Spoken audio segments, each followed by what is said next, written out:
Hello everyone, my name is Reese Lindmark and you are listening to The Reese Show. On this show, we're trying to clarify what a good future looks like. I know we're all a bit sad about late-stage capitalism, and we want to transition to something, but we don't really know what's next.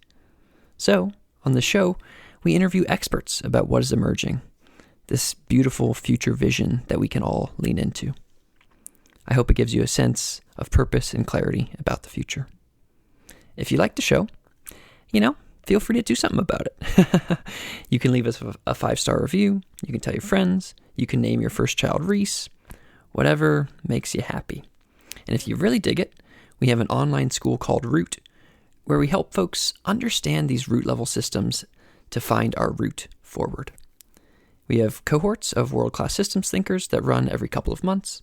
So if you're interested in that, check us out at root.co. That's ROOTE.co. Thanks. Today, I interview Rebecca Henderson. Rebecca is a professor at Harvard Business School and recently wrote a book called Reimagining Capitalism. And we have a pretty interesting conversation. We talk a lot about how companies can make money from actually doing good, and we dive into a lot of the juicy difficulties around that with metrics versus signaling, and I really appreciated Rebecca's knowledgeable perspective on how these new age metrics will work. So I do a longer reflection at the end of the show, but before that, let's dive right into the interview. Enjoy it. Thanks. Hello, everyone. Today I'm speaking with economist and Harvard professor Rebecca Henderson. Rebecca just wrote a book called Reimagining Capitalism, which is about, well, as you had guessed, reimagining capitalism for the 21st century. Rebecca, thanks for being on the show and welcome. Reese, thank you for having me here. I'm delighted to be on the show. Yeah, excited to chat. And so I think that let's just dive directly in and chat about the book. And so, as listeners on the show know, we chat a lot about some of the sadnesses of today's society, the environment, inequality, and crumbling institutions. And do you think that companies can kind of help that and help this reimagining of capitalism? In your book, you talk about these 5 pillars of reimagining capitalism. Could you kind of go through those for our listeners? Sure. The first is to realize that the point of business is not to maximize shareholder value and never was. Maximizing shareholder value was always a means to an end. The end was creating a prosperous and free society. And the first step is the realization that in today's world, simply putting your head down and maximizing profits is not creating a prosperous and free society. That when we have these massive unpriced externalities like climate change, when there is not genuine freedom of opportunity and accelerating inequality is trapping many people in poverty, and when our institutions are crumbling and cannot enforce fair rules of the game on the market, that the market is neither free nor fair, and there's no guarantee it will produce either prosperity or freedom. And in those circumstances, I argue that business needs to embrace the fact that it has a broader purpose. The purpose is to be part of a thriving and just society. And that as businesses make decisions, they need to have this higher purpose in mind. So that's the first pillar, become a purpose-driven business. The second is find opportunities to create shared value, because I've been teaching at a business school for more than 30 years. I have 25 years cumulative experience being on corporate boards. I understand that firms need to make profits and that they need to be profitable to survive. So the second pillar is all about finding those places where it is possible to address some of the enormous problems we face and make money.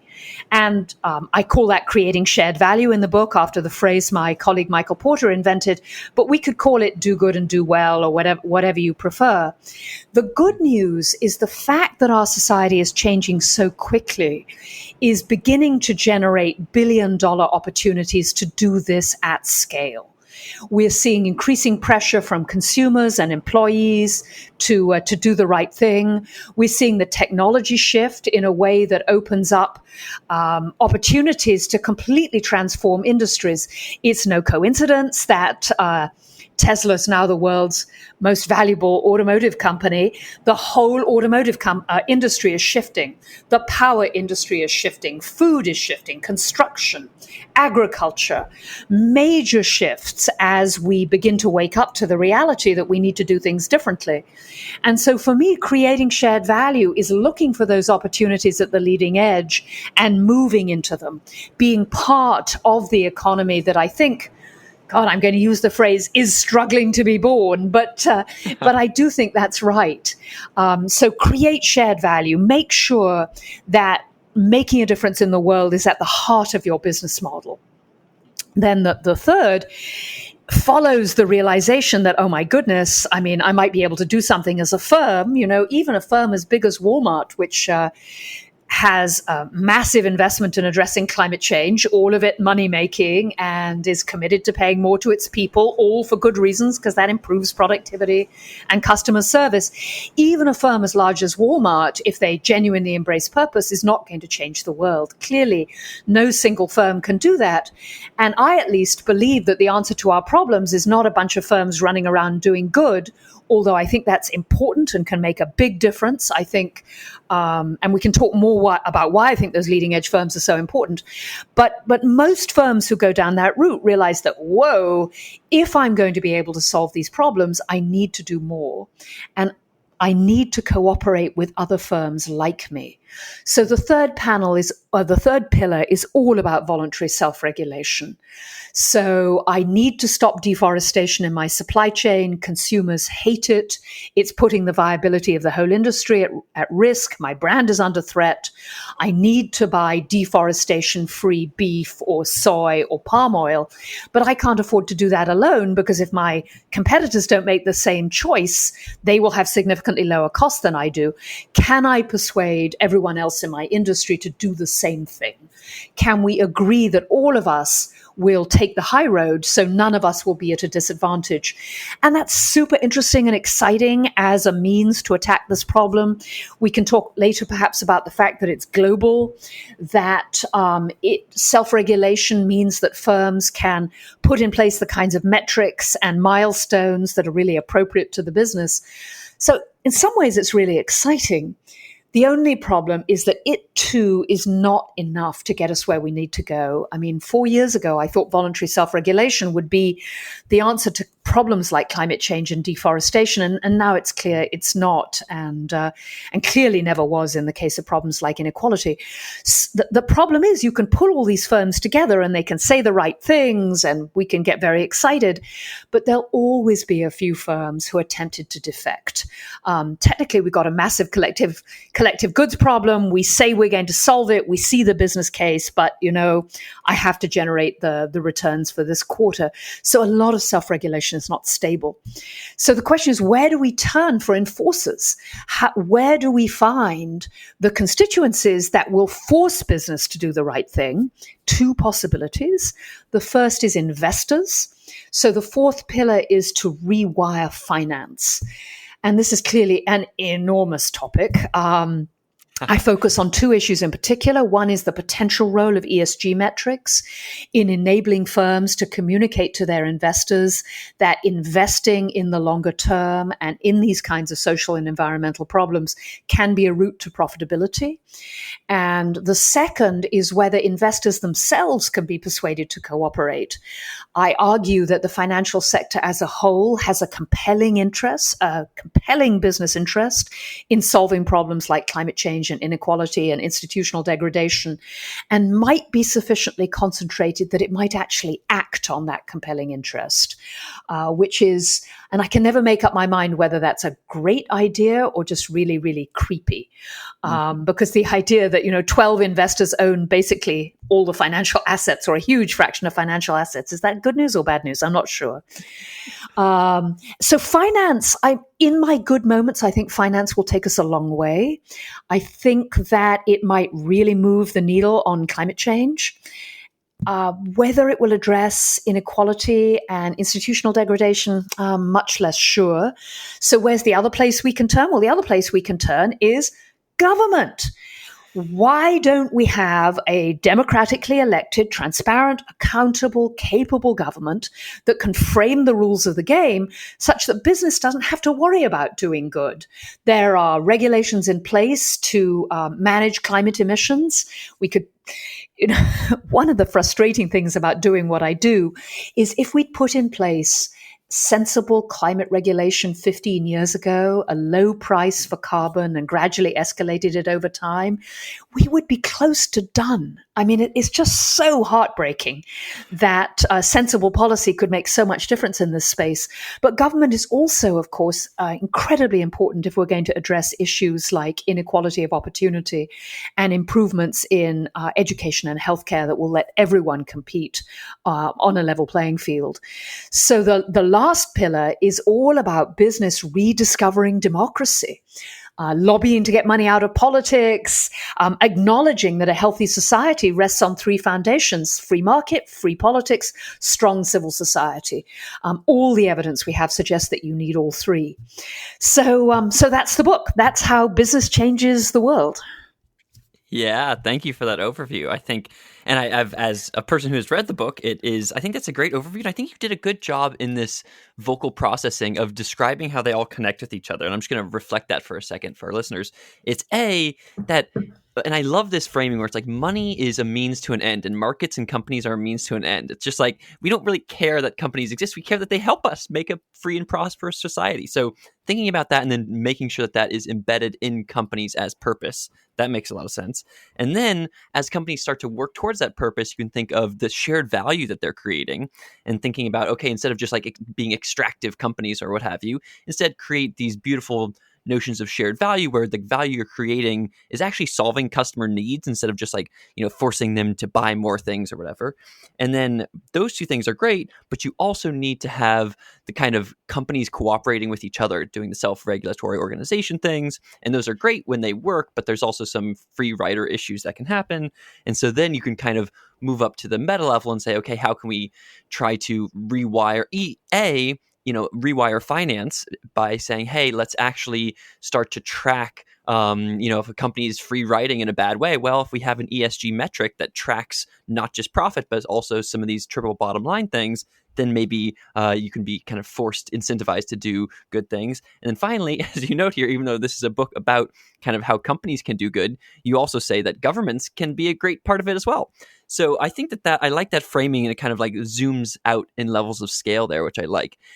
I want to dive in specifically for a second on the notion of like purpose and shared value, those kind of first two pillars for a second. And specifically around this idea of signaling. And in your book, you talk about, so I think that the issue, you talk about this paradox in the book, which I think is brilliant, which is to say it is having an authentic purpose is actually a great way to make more money.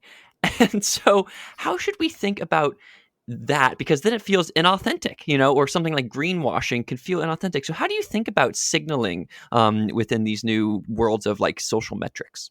Sure. There's a lot of greenwashing out there.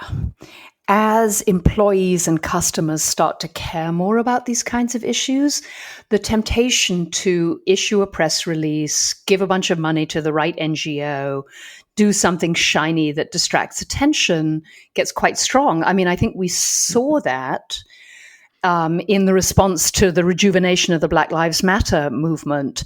I mean, watching the awful, awful tape of the murder of George Floyd. I mean, I think all of us thought, okay, we've got to do something, but you could really see that some firms had a clear sense of what they could do and were going to do it. And other firms were just like, call the PR department and issue a press release. Mm-hmm. And so, what is authentic purpose? And I love this paradox you raised, which is, wait, if I pursue authentic purpose because it's a better way to make money, is that authentic? That's inauthentic. So let's unpack that.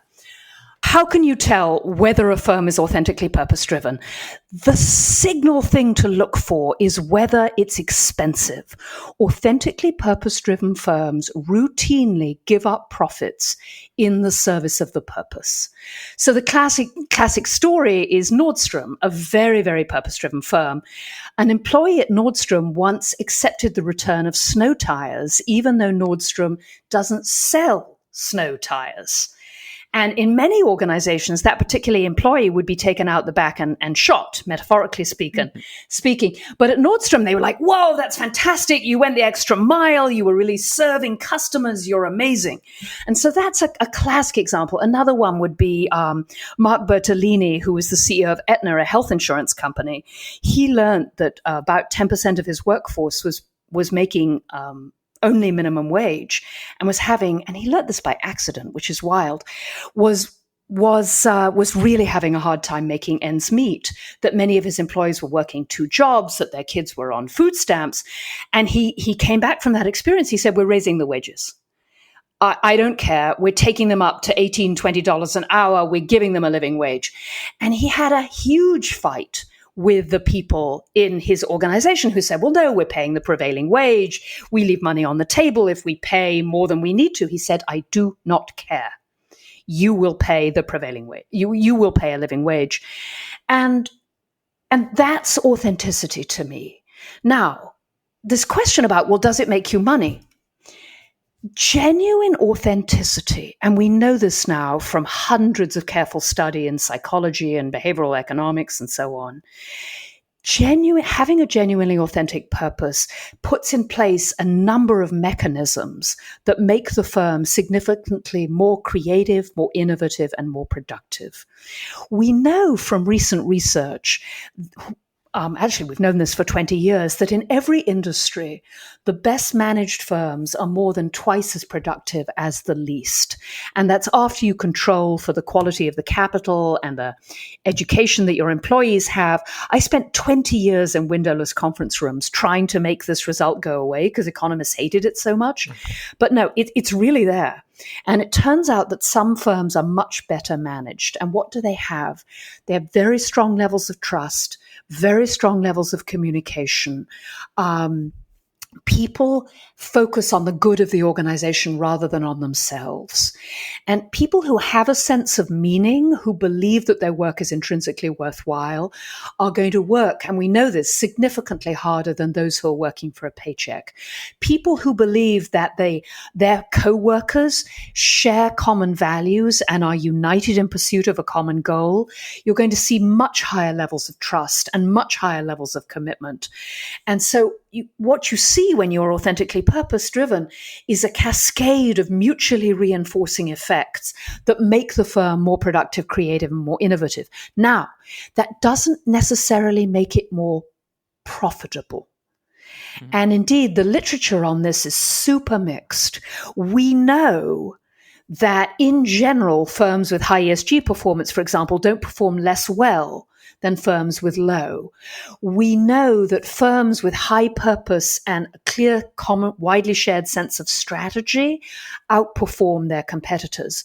But just having a clearly understood purpose, not correlated with superior performance. And you'd expect that, Reese, because I just told you an authentic purpose is expensive. So the way to think about this is to a first approximation. There are 2 ways to run a firm. Take the high road, purpose-driven, treat people with dignity and respect, have a pro-social purpose for the whole firm, or take the low road. Well, we know what that looks like. I don't think we can say that high road firms will consistently outperform low road. I really don't. You can make a lot of money down at the bottom. What we can say is they can survive. And I believe they're much better at finding these opportunities to do the right thing. They're at the leading edge of the kind of industry transformation we need to build a more sustainable society. So I think purpose firms are super important. And I don't think there's a contradiction. The fact that I need money to survive. I have a great friend who used to say we all need to breathe to live, but the point of living is not breathing. And for a purpose-driven firm, you need to make the money, but it's not the point. And everyone can see that, and they consistently act in ways that make it very clear that the purpose is the point and making money is the means. Yeah, so I think that makes a good amount of sense to me, which is that if you want to see if a company is purpose-driven, then you're like, okay, it has to be expensive. You can't just like talk the talk and say like, oh, we really care about our purpose. But it's like, no, you care about it at the expense of your own bottom line to some extent. And maybe that's a short-term bottom line that like long-term, if you think from a long-term perspective, it will like, you'll still be able to make those, find innovative things and, find cool solutions that because of your weird kind of innovative purpose there. So I think that mostly makes sense to me. Is there I want to talk a little bit about the kind of greenwashing side of things as well, especially for me, maybe as like a consumer, and I see some kind of chocolate bar and all the chocolate bars are trying to signal to me these days and tell me, hey, Reese, we are good. We promise. You are virtuous if you buy this chocolate bar. And I look at all of them, I'm like, okay, like which one should I buy? And am I just paying more money for this like marketing or like what's the deal here? So how should a consumer think about that? I think I say in the book that I used to think accounting was boring, was the plumbing, that accountants were boring people. But the more I thought about these issues, the more I realized that accountants hold the key to saving the world. Think about what an accounting is about. It's about finding measures that are useful, that are really related to performance, and that are true and audited and comparable. It took 100 years to build modern financial accounting. We take for granted that by and large, when you look at a bank statement, when you look at the income state of a company, that really is their revenue, and those really are their assets. In the 1930s, when P&G published their annual report, it said, our revenue is $20 million, our profits are $350,000. Stockholders wishing to know more are welcome to apply to our headquarters in Cincinnati in person. I mean, what we take for granted in financial accounting has taken 100 years. And what we're looking at now is a scramble to try and find measures that are true, that really have an effect on the world, that can be trusted, that are audited. So the problem with your chocolate bar, and I completely share your confusion, is, it's some measure by who knows what. It could be by my cousin, right? And my cousin says this chocolate is incredibly sustainable. That's why it's so important to get the measures right.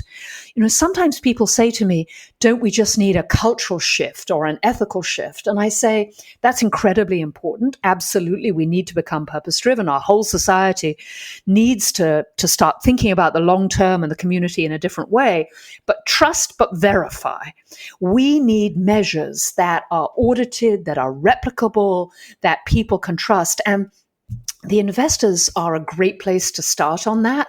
So investors absolutely have to be pushing their firms to, you tell me you're doing the right thing. Show me the measures. Where do they come from? I think consumers need to be doing the same thing.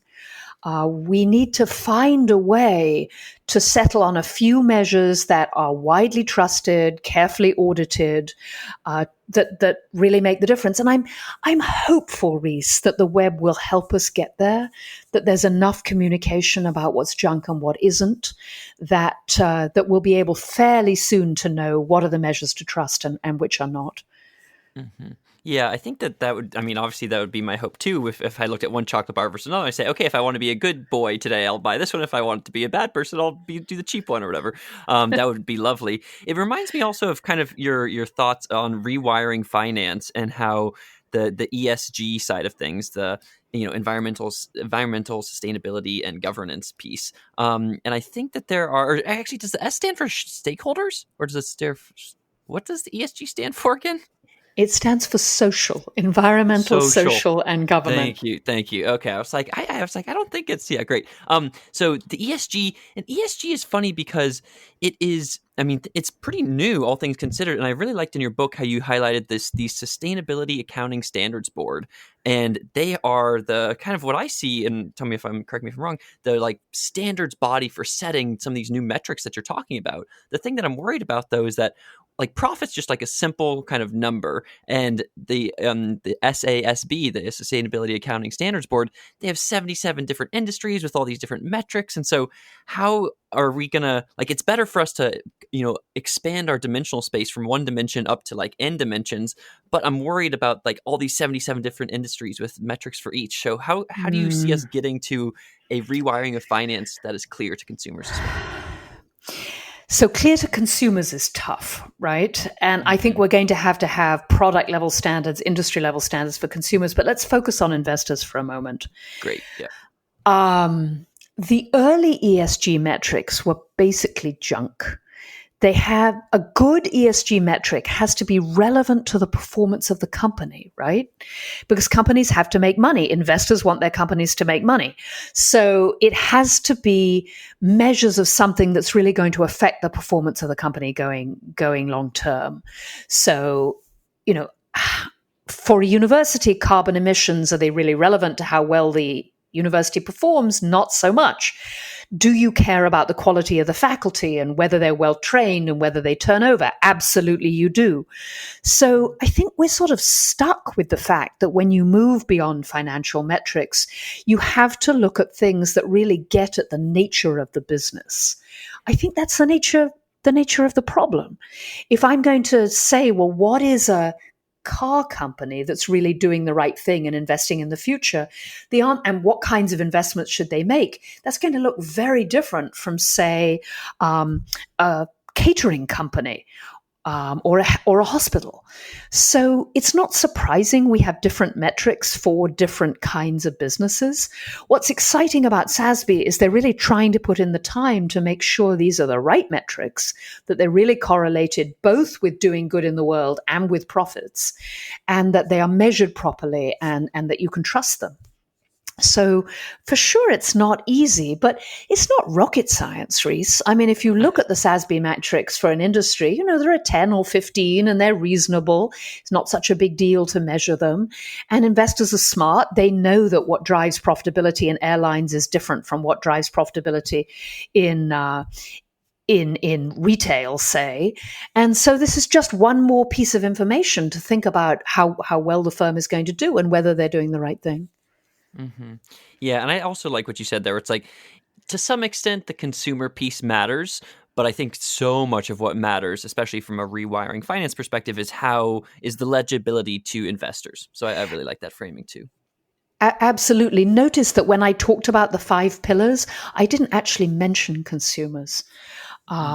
Consumer pressure would be nice. We would all love it if the world's consumers insisted.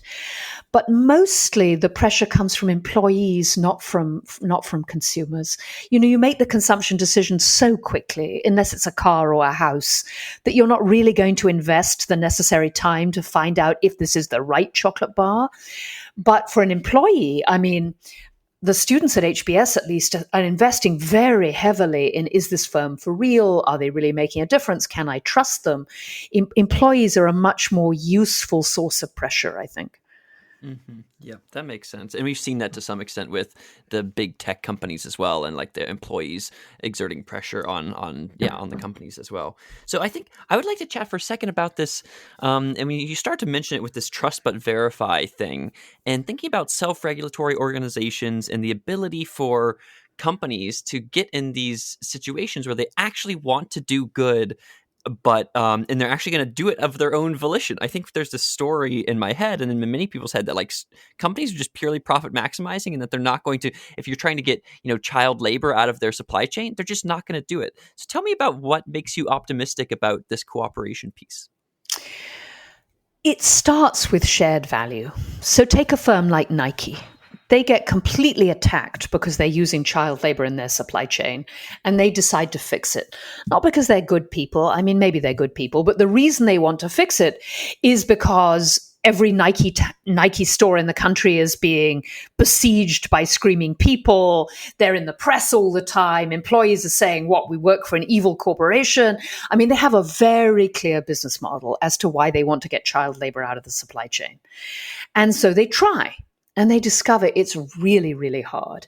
It turns out that textile and footwear supply chains are incredibly complicated, that the big companies serve many, many firms, that they subcontract.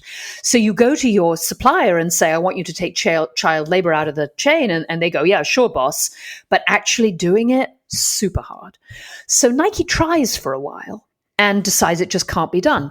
And then they think, okay, every other firm in this business with a strong brand has the same problem we do. They have to protect their brand. They have to make sure that their supply chain doesn't have child labor. So they start going to every other big Western apparel company and saying, you have child labor in your supply chain, and that's a huge problem for you, for the bottom line. And a very large number of the other big textile firms say, you know what, you're entirely right. And the fact that there's sexual abuse in the supply chain, and we have events like Rana Plaza where people are burned to death, we have to fix this. This is unacceptable brand risk. And so they get together and they try and fix it. They form groups like the Sustainable Apparel Coalition. Following Rana Plaza, there were 2 big new groups set up, and they make some progress, Reese. They have a strong business case. They're really trying to get child labor out of the supply chain. And they make some progress. It turns out to be really hard, but it's certainly better than nothing. So I think what I'm saying, sorry, taking too long to say it, is for many things, there's a business case. Many more things than you think. And when you're purpose-driven and you start looking, you can find the business models. Not for everything, not all the time, but there's often a business model. And if you can change the shape of the industry so that doing the right thing is the profitable thing, you can put your competitors under a lot of pressure. I mean, that's what Musk is doing. I mean, Musk has all kinds of problems. I'm not a cheerleader for him, but he saw earlier than everyone else that the industry was going to move to electric vehicles. And if he made that investment, he could accelerate that transition so that people who didn't do it would be left behind. That's a classic example. Is he doing out of the goodness of his heart? He is doing it because he wants to save the world. But this is the thing. The business people who do this well, they're continually holding the tension between doing the right thing and making money, because that's the only way to survive. Yeah, exactly. I think that and as you say, if you search hard enough, and that's why it's nice to have that purpose in your mind, because then that gives you kind of the leeway or the slack to explore that search space and to say, okay, is there a possibility here? And also, I really like what you said about, there's a business case behind these things, especially for things that are kind of short term and more clear like that. I think this might get into your kind of the fifth pillar here and the government. And I'm thinking about something like, have companies done things to, combat climate change? And it's like, well, maybe that because it doesn't have an immediate impact on their current bottom line, they haven't. So could you talk about that and how, especially the government, how you see the government playing a role in making a healthier competition? Sure. So let's start with the problem of climate change. So it turns out that there's a business case for most firms. There's a business case for cutting your greenhouse gas emissions for, pick a number, about 30 to 40%. So for example, here at Harvard, we cut the emissions on the campus 30%, and it was NPV positive the whole way. Change out your light bulbs, 15% rate of return. Walmart put in place very aggressive energy reduction goals and was able to bring it down by about that much and make money the whole way. The trouble is there comes a time at which it's just expensive to stop using fossil fuels. And you can't do it if your competitors don't do it too. And that's the time at which you say, okay, if climate change continues unchecked, it threatens the viability of our entire enterprise. We must do something about it. And this is literally the case. You go to states and governors and you say, you must regulate carbon. And there's this wonderful organization called We're Still In, which is more than 2,000 businesses going to state and local governments and saying, you have to regulate carbon. Otherwise, our whole society is at risk. We insist you regulate. And you're beginning to see that. I think the early signs of that around inequality, where firms that are trying to respond to the Black Lives Matter movement are saying, okay, we want to hire more people of color. We'll work on promoting them. We'll really engage around issues of racism. But as soon as you start thinking about this, you go, wait, the problem is the education and the healthcare system. And firms alone can't fix this. We must bring government into the mix. So I know one private equity investor who persuaded every firm in his portfolio to send a letter to the mayor of every city where they had a location saying, we love being in, say, Atlanta. And we'd love to work with you, but you have to improve the education and the healthcare system here. Or next time we think about relocating a plant, we may not stay. And you even see firms worrying about the democracy, because I know business leaders that are starting to think, okay, this November, the whole democratic process could go sideways. What happens to business if our fundamental democratic institutions unravel? Is that good? Is that good that we lose the rule of law? Is that good that we say, well, corruption, these things happen? It's not good. And so I think more and more businesses are realizing they need government. They need that balance in the relationship. I'm tempted to go to marriage and say, no partnership is healthy if one partner calls all the shots, has no controls on them, can do anything they want. Any healthy relationship needs mutual respect and balance. And I think government and markets are just like that, healthy respect and balance. Yeah, that makes sense. I think, as you said, there's back to the business case piece where it's like, okay, is there a business case for having a strong democracy, or a government that responds well to COVID, or one that really pushes and thinks about diversity in education and healthcare? Yes, and in climate change, of course. Like, climate change is a massive risk for everybody. I think that all makes sense to me. How do you see? So, do you just want, like, what do you see the role of government being then? Is it to create? Is it to do anti monopoly stuff? Is it to put on carbon taxes? Tell me a little bit more about what the government should do. The government should respond to the rule of the people freely expressed. Yeah. Nice. Love it. So I have faith that when people have the right data and can really exercise their vote and know what's going on, that you'll get the right kind of policies. Mm-hmm. My own vote is for sensible carbon regulation, a mixture of taxes and regulation to make dumping fossil fuel pollution into the atmosphere expensive.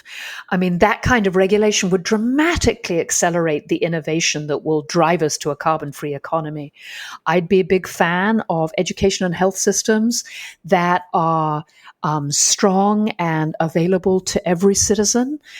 It's the case that in this country, I could drive 100 miles west and life expectancy is roughly equal to that of Botswana. The healthcare system is so much worse, and I'd be in favor of a minimum wage and sensible labor regulations such that people have sick leave, and when people lose their jobs, there's ready retraining. I mean, but I'm just reeling you off a list of policies that I happen to like. And antitrust would be in there. I don't know, there are lots of smart people thinking about policy, but I really mean it. I think the policy should be what people want. But that means, and we haven't talked about rebuilding civil society, 3 legs to the strong stool that is a healthy society. And there's tons of research and data on this. Societies that grow and thrive, free markets, free politics, and strong civil society. What does that mean? Strong civil society, some kind of representation for employees. I hesitate to use the word unions, but sometimes unions. Impartial rule of law, so an independent judiciary, and a free media and a clear sense of what is true. So I'm sure you've talked about this on other episodes, Reese, but the fact that we've lost a common sense of what is true is a huge problem. So part of fixing democracy is building a clear, shared sense of what is true and how we think about the nature of truth. And yeah, by now I've sort of fixed the whole of society. But to go back to the bottom line, I think there's lots of evidence that business is much better off in the midst of a thriving democracy.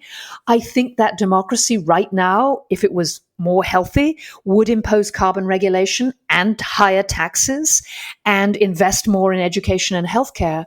But I think that would be in the long-term interest of the private sector. Yeah. Yeah, I love what you said there, which is, A, you're just one person of many, and that really the government should listen to the people. And that I also super love what you said there, that, this three-legged stool of government, corporations, and civil society. And within civil society, obviously the employee or the ability for employees to talk about stuff, whether it's unions or something else, the strong independent judiciary. And then this media and truth piece is, I think, crucial as well, of course. And yes, we are in the fake news, post-truth, difficult network sense-making environment, and that makes things definitely more difficult. It makes me actually want to ask you a little bit about, I know that a bit of your, and I don't know that deeply about this background, I looked it up a bit. I know that you've been working with, you have this term of architectural innovation, and then in the book you have this beautiful line that's very kind of systems thinking adjacent to me, which says hey, you say that architectural knowledge of how the components fit together, how it becomes embedded in the structure, in the incentives, in the information processing capability of the organization, where it becomes effectively invisible, making it very difficult to change. What you're saying there is how there's this knowledge that kind of gets sucked up and embedded into these institutional structures and into the incentives, and then how do we change that? And that's kind of what your whole book is about, is kind of shifting that. And this, I'm just curious on your thoughts on systems change more generally, or kind of the mindset or the lens that you bring to these kinds of things. Whoa. You're entirely right, Reese. I mean, the whole book is a systems change book. It's a theory of how business might be an actor in changing our entire system. And the problem is architectural. Those of us who are fortunate to have good, privileged lives, we've been able to just focus on our little piece of the puzzle, whether it's just making money or just teaching courses or, whatever our little piece is. And we're at a moment where, as a society, we need to put our heads up out of our silos and really think about what we want as a whole society. I spent 20 years studying how hard that is to do in firms. It's why I got so interested in purpose. As I worked with firms that were struggling to change, and I was the Eastman Kodak professor. I saw Kodak go down. I spent a year of my life working with Nokia, trying to persuade them that Apple was a real threat. I know how hard this change is. What I saw again and again is that firms who were committed to making a difference in the world, who had a higher purpose, that were committed to serving customers or to creating great jobs, were much better at navigating this kind of systemic change. Because when you're really committed to something larger than yourself, it gives you at least two things. One is it gives you broader vision. It's less threatening to look across the whole society and really think about how change needs to happen. And the other, when we're lucky, and none of us is lucky all the time, it gives you a place to stand, which is not about your own ego, which is about how you're part of a broader whole, your family, your community, your nation, your world. And my gamble is that this combination of the fact that, oh my goodness, there's a business case for managing the architectural shift. I mean, if we don't solve the problems we face, I think we're going to end up in either right or left populism in a world that is consistently on fire. It will be a disaster. I mean, it's said that the pandemic is a pop quiz and we are failing and climate change is the exam. You need to have both business and government focused on the common good and telling the truth and working together in partnership to address these kinds of issues, or terrible things are going to happen. So we have a business case, we have a strong purpose. And I wrote the book to try and help the thousands, hundreds of thousands of people who are trying to drive change. I mean, one of the amazing things about writing this book has been the chance to talk to people who are working in the front line. And Reese, there are thousands of people committing their lives to, making money, making a difference. I got that one. Here, watch me. I mean, and there are people in NGOs and in government. There's so much activity. Humans are super smart. I think we'll work this out. So what's my theory of change? Business is an incredibly powerful actor with a strong interest in fixing this problem. It's very well regarded. Most people trust the firms they work for. It's a way to generate common facts. I think business, if it stepped up, could be a hugely important ally in driving the broader change. But of course, we also need a massive political and social movement to rebalance our society. Yeah. Yeah, that makes a lot of sense. And I think that the theory of change of these companies with a purpose where you actually have the business change behind it, that is one crucial piece of this movement that will happen for all of us. So fingers crossed we'll make it there, and shout out to all the people on the front lines doing it. And I guess as we wrap up here, please check out Rebecca's book. It's called Reimagining Capitalism. And I think the colon is or the subtitle is A World on Fire. Is that correct? It's Reimagining Capitalism in a World on Fire. People ask me how I knew. I said it wasn't that hard. Yeah, we're en route. It's going to be scary. And I do think for me personally, the thing that I really loved about the book was how much it had these cool case studies and these bits of data around ES. I came into the book skeptical of ESGs. I came into the book skeptical of some of these of self-regulatory organizations and stuff like that. So you get a lot of cool case studies and numbers around these. So that's what I recommend. And Rebecca, do you have any other recommendations for our listeners or places to find you on the internet? So I'm Recap Rebecca if you want to follow me on Twitter, but it's really about the book. I hope that, if you're listening, you'll pick up a copy. I wrote it as a gateway to an amazing amount of incredible research and fabulous firms. Lots of stories, lots of data, how we really could drive change. That's what the book's about. Beautiful. Well, with that, thank you again so much for coming on today, Rebecca. Thank you very much, Reese. It's been a pleasure. Cool. Goodbye, everybody.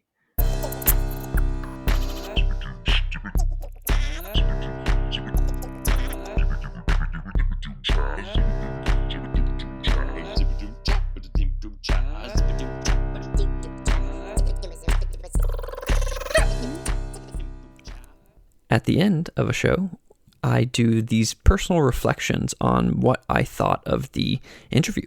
And so this is a 5 to 10 minute take on my take. So I'm just want to highlight some things that stood out for me here and that I'm thinking about. First, I want to say that this show is very much if you think from a root system perspective and ethics, epistemology, and ontology, this is very much from the ethics frame. This shift from now me to future us and how that shift is embodied within companies. So the shift towards stakeholder capitalism, etc.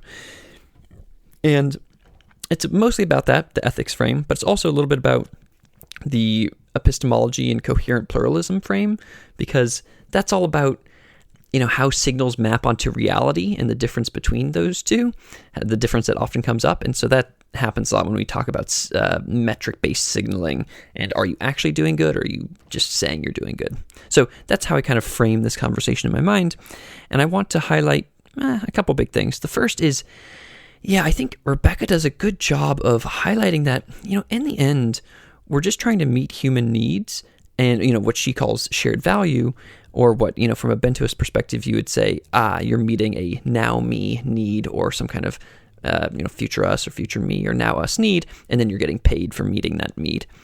So I think that is just a helpful reminder that companies in the end are trying to meet human needs. And of course, they can sometimes go off the rails and start to do kind of simulacra style things where they are just, instead of actually meeting our needs, they are meeting signals for our needs, or they are meeting a need that does not exist that they kind of create themselves. But often, companies, they're just trying to meet human needs. And so if we shift our understanding of companies, if companies shift to continue to meet human needs, and as we go further in society and we try to meet more future us-based needs, then companies should be able to meet those needs.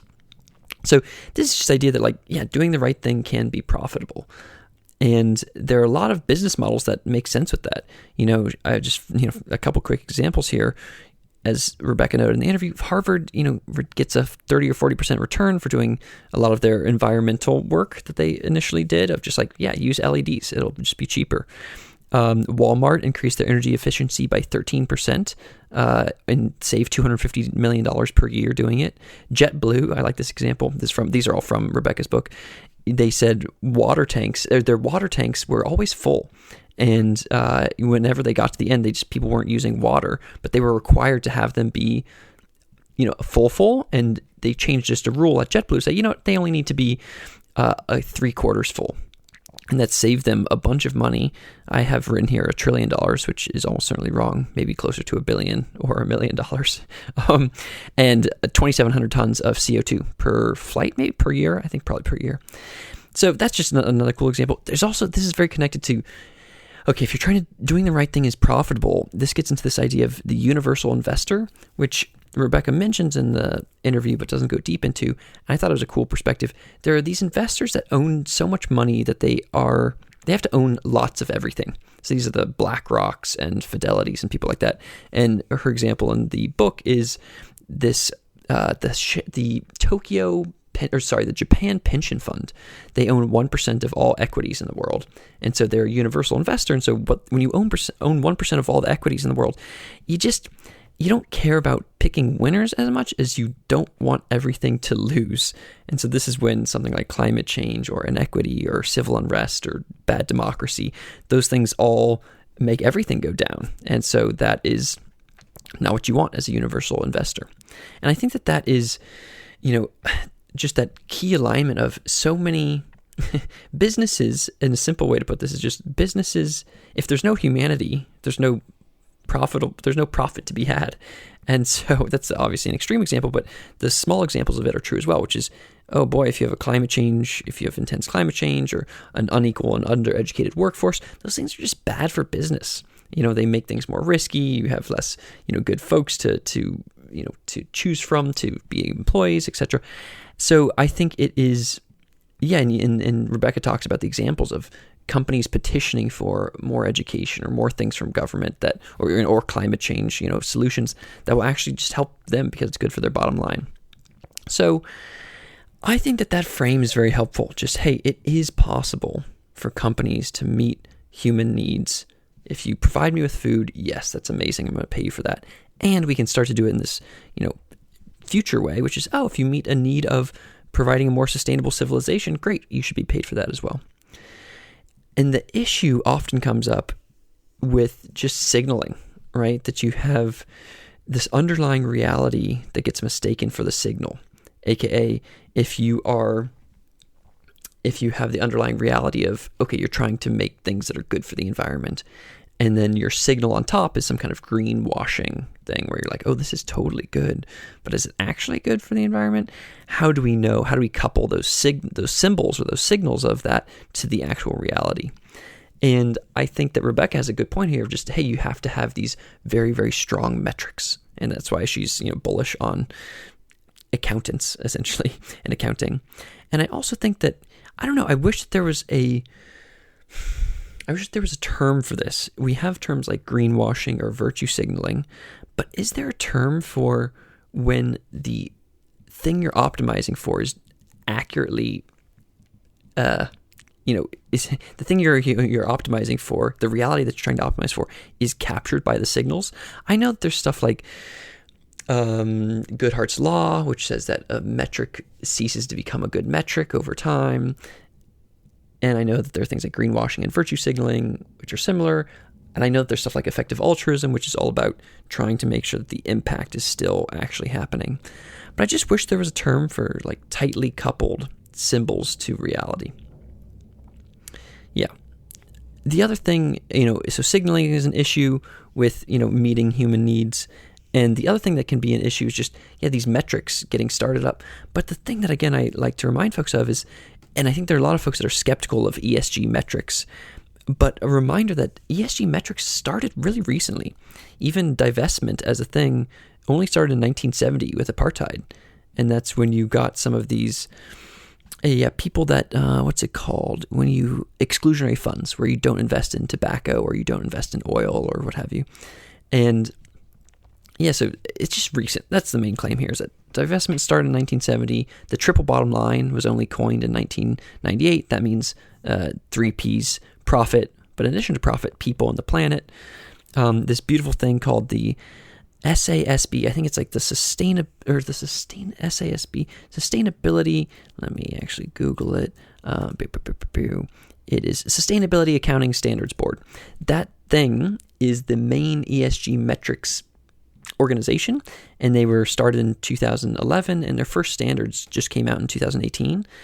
And these standards are very directly connected to actual profit. So it's essentially a correlation thing where you look at a company, you say, what else is this company doing that can be correlated to profits, and how can we optimize for those as well? They're good with their employees. Great, that's actually correlated with making more money. So let's put that in these ESG metrics. So this is to say it's all new, and we still also have 20% of all money right now is invested in exclusionary funds, and another 20% is invested in ESG. So it's new, and we have almost 40% of all money is invested in a socially conscious way. And I think that we're just going to get better and better metrics around how to be socially conscious. So short-term bearish on ESGs, but long-term bullish on metrics here. Yeah, the other thing I want to chat about here is, Rebecca talks a lot about purpose and how purpose is helpful for making you, it's a way to check that you're actually connected to needs. If you're just only trying to optimize for ROI and for profit, that can turn into these bad cycles where you just addict people on the internet and then think that you're providing them value, but you're actually just, making them spend time on the internet or whatever. And so purpose allows you to come back to your purpose, which is almost always connected to human needs. I think that's really powerful. The other thing that I think in the future that could be very powerful here is purpose. Having a mission as a company allows you to look at the other companies around you and find shared purpose. So if I am Nike and you are Adidas, we both want to help people look good and be healthy while wearing athletic clothing or whatever. And so in theory, we should be competing over that, and we do.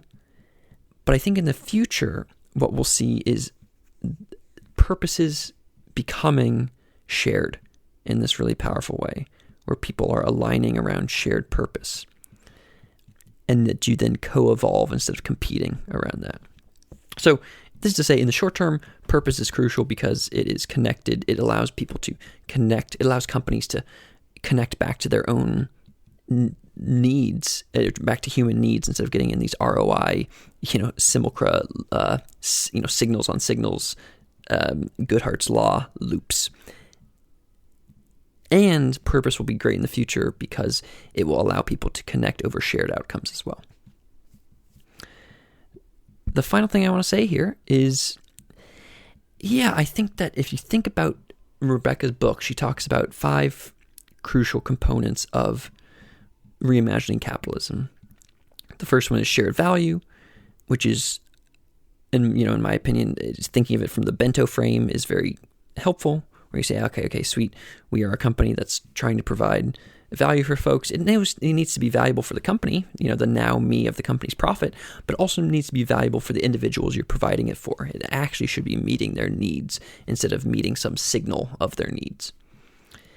The second piece that Rebecca has here is purpose, which is a mechanism for making that shared value. As I just talked about, purpose is a way you can check in with purpose as you're doing ROI loops to make sure that you're actually connecting back to human needs.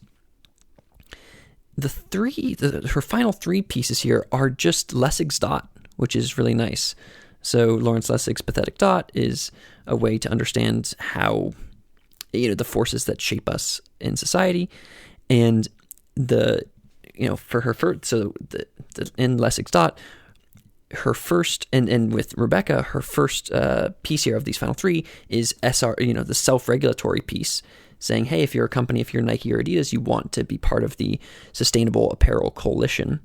That is norm setting, right? I mean, it's definitely finance setting as well, because it's connected back to brand value and making sure that everybody is actually making money. But it's also connected to norms. You're trying to set norms. You're using the norm as an incentive, praise or shame for the people around you to be good. So SROs are norms, self-regulatory organizations. That's norm-based. Her fourth piece, is finance. And so, rewiring finance.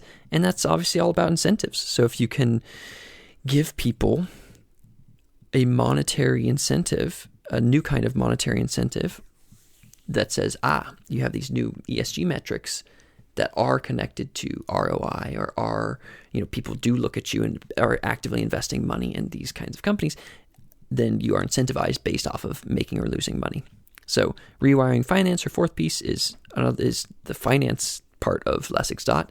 And then finally, the government or laws part of Lessig's Dot is connected to Rebecca's fifth thing here, which is, hey, we need a strong government. We need a government, and this is just a classic balancing feedback loop situation where you can't have, Rebecca talks about a strong civil society, a nice government, and then corporations as a three-legged stool.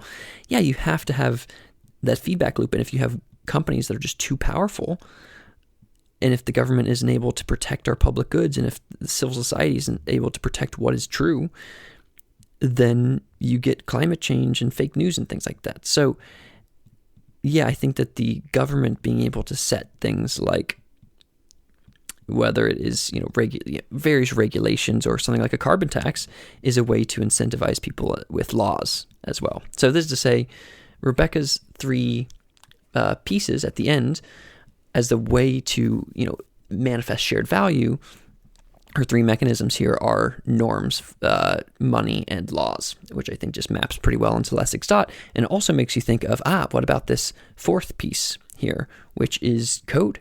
That's the fourth part of Lessig's Dot. And yes, I think that there's lots of interesting space to explore here. How can we manifest a new ethical frame, aka a future us oriented frame, in code? That is an open question, and there are lots of proto examples of it, like, if you buy a plane ticket, then carbon tax yourself, send money to a carbon thing to close the loop of those externalities. That kind of stuff we're starting to see more of, and I'm excited to see where it goes. Cool. Well, hope this thing at the end was fun for you to listen to and helpful to understand how I'm thinking about it. And goodbye. Thanks.